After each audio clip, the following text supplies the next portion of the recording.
और कर्नाटक से ही अहम खबर आपको दे दें। मौसम के ताल्लुक से ये अहम खबर है नाज़रीन। कर्नाटक के उडुपी में मूसलाधार बारिश है। महकमा मौसमियात ने यहाँ रेड अलर्ट जारी कर दिया है और मौसम की संगीनी को देखते हुए, मूसलाधार बारिश को देखते हुए आंगनवाड़ी के तमाम स्कूल और कॉलेजों के लिए आज तातील यानी छुट्टी का ऐलान किया गया है।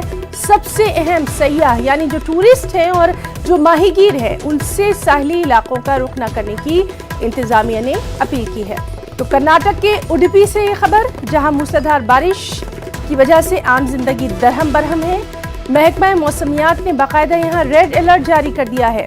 आंगनवाड़ी, स्कूल, कॉलेजेस के लिए आज छुट्टी का ऐलान किया गया है। तमाम सयाहों और ख़ास तौर पर माहीगीरों से साहिली इलाकों का रुख न करने की इंतजामिया ने अपील की है।